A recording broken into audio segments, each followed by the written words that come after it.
Black cod, one of the most popular fish dishes in any Japanese restaurant. And we're going to make that today with our very, very special guest, Michelle Gayle. Hello. This is black cod, but actually black cod is the name of the dish, not the actual name of the fish. Right, because it just looks, it's not very black. Yeah. So I've always wondered why it's called black cod. So black cod is because what it looks like afterwards, is it? Some people call it blackened cod, some people call it black cod. But that's the name of the dish. The actual fish is called sablefish. Okay. That's the American name for it, sablefish. And it's really swimming in cold waters. Obviously sablefish is probably hard to find, right? So can I do this with another fish? Yeah, exactly. Can be oily fish, salmon, mackerel. Okay. I don't know if you noticed, the fish is really close to this side of the board, which enables my hand to go lower than the board.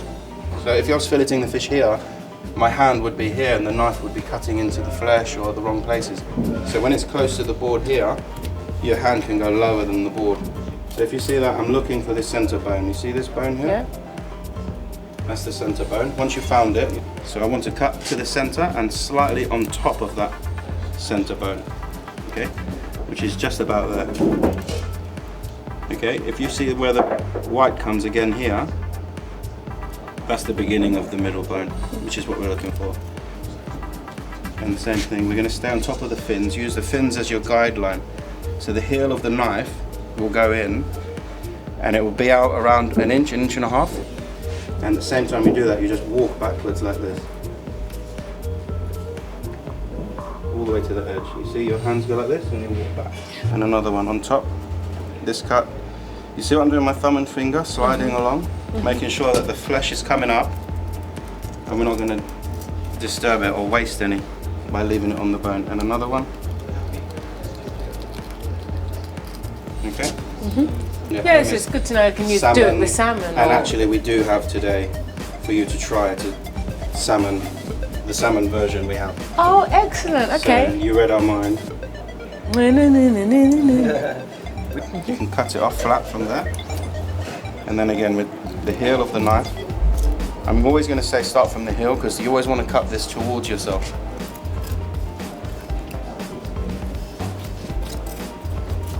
And then that bit just comes up.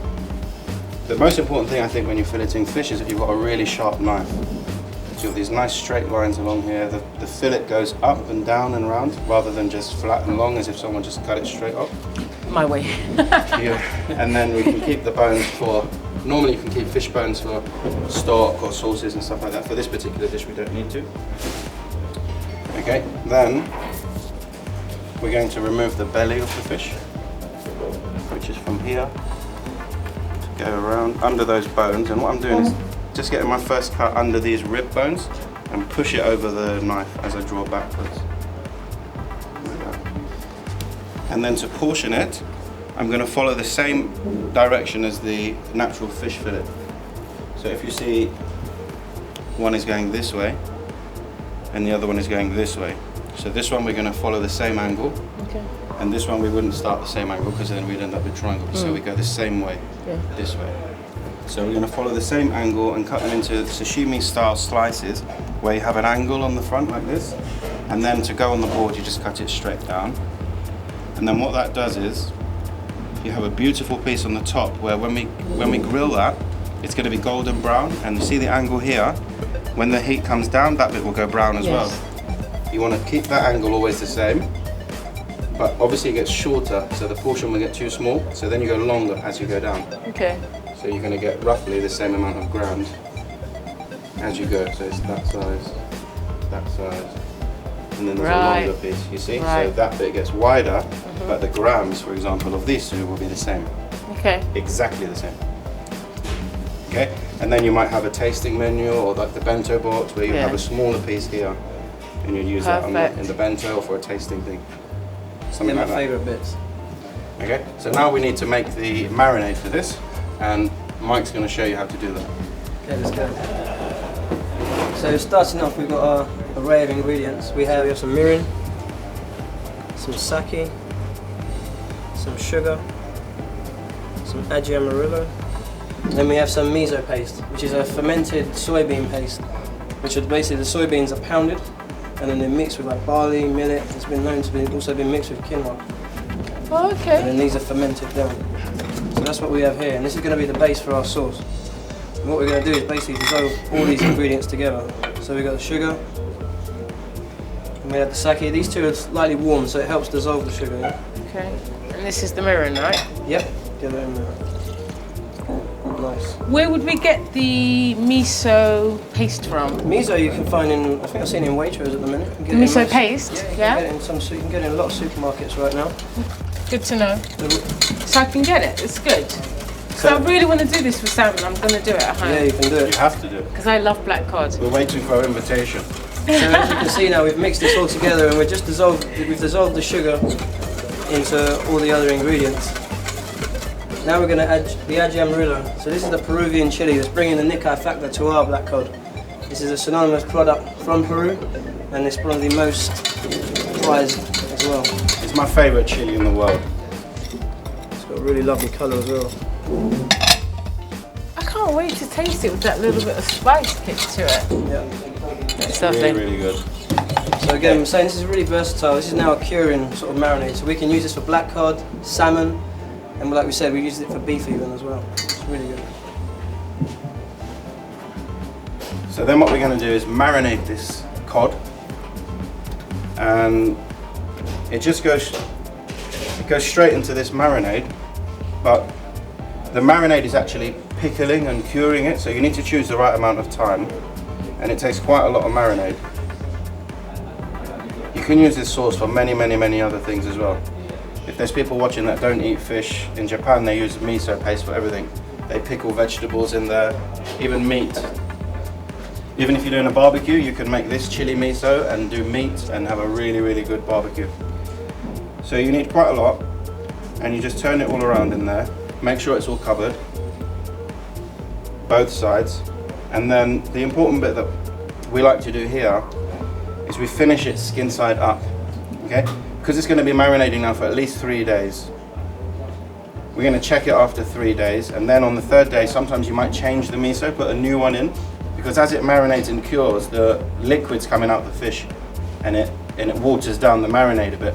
So then you change the marinade, put a new one in, possibly for another day if you want it to be really, really strong. So this is how it looks, and you see the color of the flesh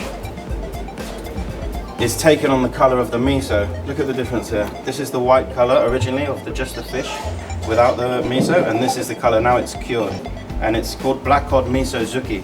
So miso is the sauce that we made, and zuki means the pickled or cured is the translation from Japanese. So it's actually a pickled or cured fish is the translation. And here We have the salmon. yeah, So obviously you can see the same. Obviously salmon's nice and bright and orangey. You can see the miso's just lifted it up. It's bringing obviously the colour out, but it's got that cured feeling as well. Firmer. Firmer. yeah. So that's the one you can do at home. Like we said, if you can't find the black cod, you can do it with salmon, and you're going to taste it after to see if you're still as happy if you like it with salmon or you prefer the black cod. Okay. If so, you just come here, we'll be your black cod supplier. Like I'm not here too much already. Let's go and cook it.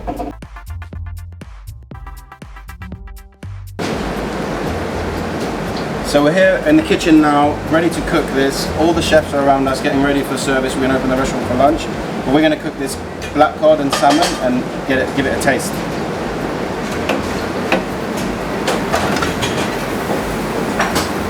How long does it stay on the grill for? It's going to grill for about, in total the time will take around 10 to 15 minutes. So if I was at home, what grill level are we talking about? Really, really Yeah, as hot? hot as you can get it. As hot as you can get, okay. Okay, you see those really crispy skin? That's exactly what you must have, because it does actually rehydrate and go soggy again after. And we do exactly the same with the salmon. So just turn it over, and now it's going to brown. As soon as it browns, they're going to be ready. There you go, salmon's beautifully golden brown, so it looks like black cod, but it's salmon. Lovely. So now that it's cooked and golden brown, we're going to head downstairs, make the salsa, put it on top, then we're going to taste that.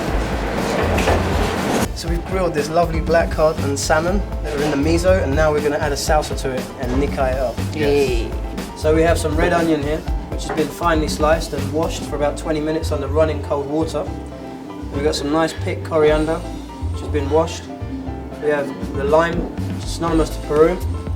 And we have some chives, which is going to give it a nice sort of onion factor as opposed to using something like spring onion. So first of all, we're going to take the lime. And we're going to try and use as much as possible of the lime. So we're going to use the skin and we're going to use the juice today. So we're just going to grate that into a bowl. You smell that? Yeah, it's beautiful. You always forget lime. Lime is like the sleeper, isn't it? Because So good. people always use lemon, but lime is much nicer. So important. More in our interesting. cuisine, yeah. Then we're going to cut it in half and give it one squeeze. Get all that juice out of it. All the juice, yep. So now we're going to add the red onion and just marinate it in this lime mix. So let's take some coriander, Michelle. Sure. How much do you need? Just the leaves or the let's whole just pick that bunch? straight in. Just some. Do the whole bunch like that? Or do you pick them? Let's pick them. I think we should pick them. I love coriander. Guys, I'm going to be happy with this. I just know I am. Because I love coriander, love lime, love miso. It's a win-win for me. Then we're going to take some chives. And just roughly chop those. You could make Yeah, this so at I home. think I could do this. I mean, it's still cuisine. I don't usually do cuisine, so I think the boys at home will be impressed with it. Yeah. But it's not too hard. Yeah. Just add some of this chive. Yeah. If I've got to do loads of measuring and gauging stuff, Yeah. Like desserts. And then Yeah, we're going I to take don't our do miso marinade. So obviously this is quite sour at the minute where we've got the herbs just giving a bit of aromat. Then we've got the onion and then we're going to add just the sweetness to the dish. Because because your sweetness is my weakness. Oh, by any I chance. like that line. So we've got about 3 spoons in there. That smells really fresh, really, really good. I'm really excited. Can't wait to get Do you that. just spoon it on top? Half on each or a bit less. Lovely. Keep going, get on it, coat it. She's picking out all the coriander, it's her favourite part. You know, I'm working out which one's mine Yeah, that's it. and which one am I not going to share. So there we go. Are we going to taste this after? Yes, taste it. definitely. I don't know, I want to taste it. So this is how the final dish should look. Grilled black cod with the salsa on top, and we've got a salmon version there for people that can't find the black cod at home. Let's get some feedback from the lovely Michelle. I'm going to try the cod first because that's the one I've tasted before with the new kind of kick. Yeah. So that. And also, we've just created a drink that's going to pair with this with a little bit of gin, coconut, elderflower and lime. Oh my god, Good stuff. that's brilliant. Oh, that definitely sounds like a thumbs up. Sounds good. That's the best black cod I've ever had, seriously. It's just amazing. Like, I've had black cod so many times. The twist you've added to it, it's just next level. I love it. I wasn't sure how I'd feel because I love black cod. Yeah. It's the best black cod I've ever had, seriously. Oh, thank you so much. You've been Thank you. Nikkei. I really am converted. You've been Nikkei boyed. And you know how to make it. Oh my gosh, if I make this at home, You will. That's the salmon version. beautiful. Beautiful. Let's try it with this drink. You want to take a sip of that? Because this is what we recommend to pair this with. Thank you guys, this is beautiful. Cheers. Pleasure, thank you so much. Cheers. Cheers. Thanks for coming. Thank you. Oh my gosh. Just in case. Cheers. I have to choose you again because this drink is too nice.